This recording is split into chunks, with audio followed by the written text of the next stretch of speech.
দেখো যে করবার দেখা যায় ঠিক না। দেখো অঙ্কটা তুলছি, দেখো এক পূর্ণ 1/2 তৃতীয় বন্ধনী 3 পূর্ণ 1/2 ভাজিতক 2 পূর্ণ 1/3 দ্বিতীয় বন্ধনী 1 পূর্ণ 1/4 ভাজিতক 2 যুক্ত 3 পূর্ণ 2/3 প্রথম বন্ধনী দ্বিতীয় বন্ধনী তৃতীয় বন্ধনী। কি বুঝতে পেরেছো কি বললাম?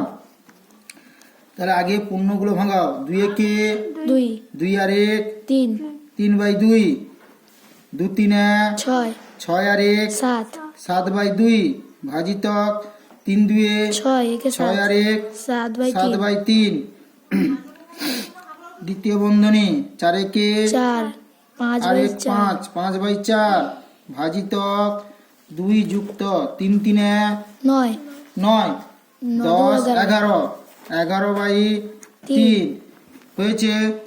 তাহলে আমি কি বললাম? প্রথমে এটা হচ্ছে প্রথম বন্ধনী, এটা হচ্ছে দ্বিতীয় বন্ধনী, এটা হচ্ছে তৃতীয় বন্ধনী। আগে প্রথম বন্ধনীর কাজ করতে হবে। প্রথমে আমি পূর্ণগুলো ভাঙিয়ে দিলাম, এবার প্রথম বন্ধনীর কাজ করব। এবার মানে যেখানটায় প্রথম বন্ধনী আছে সেখানটায় আমি চলে যাব, ঠিক আছে? দ্বিতীয় বন্ধনী 5/4 ভাজিতক,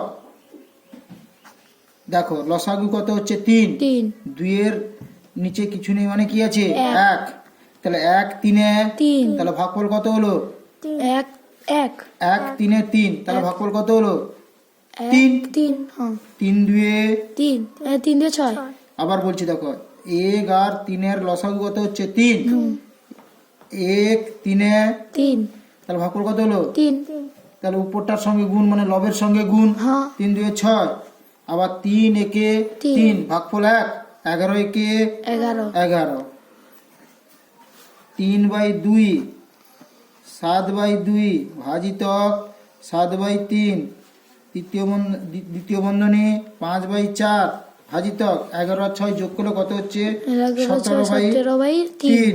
তাহলে প্রথম বন্ধনীর কাজ শেষ হলো। এবার দ্বিতীয় বন্ধনী চলে এলো 3/2 তৃতীয় বন্ধনী 7/2 ভাজিতক 7/3।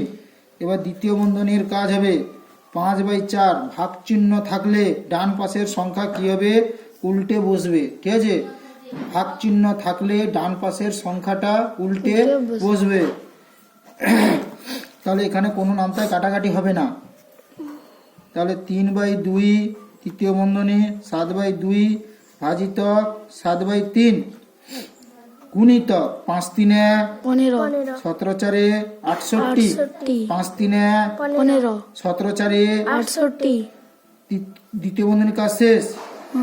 তৃতীয় বন্ধনী বসলো 3/2 তৃতীয় বন্ধনী 7/2 ভাজিতক 3 5 15 তাহলে 7 5 7 5 35 35/68 7 5 35 35/68 3/2 তৃতীয় বন্ধনী 7/2 ভাগ চিহ্ন আছে ডান পাশের সংখ্যাটা উল্টে বসবে 35/35 7 একে 7 5 35 2 একে 2 3 6 2 4 8 তাহলে 3/2 3 গুণিতক 34/5, ঠিক তো? 2 একে 2 2 একে 2 2 7 14 তাহলে 17 3 17 3 51 17 3 51 5 একে 5 যেহেতু লব বড় হর ছোট সেহেতু কি করতে হবে ভাগ করতে হবে। 5 একে 5 লাস্টের সংখ্যা ভাগ যাচ্ছে না সেই জন্য শূন্য বসিয়ে দিলাম। 10 পূর্ণ 1 5, হ্যাঁ 10 পূর্ণ 1 5, ঠিক আছে? অঙ্ক না বুঝতে পারলে বারবার কমেন্ট করবে, হ্যাঁ ভালো লাগলে কমেন্ট করবে, যদি না বুঝতে পারো কমেন্টও করবে। রাখছি তাহলে।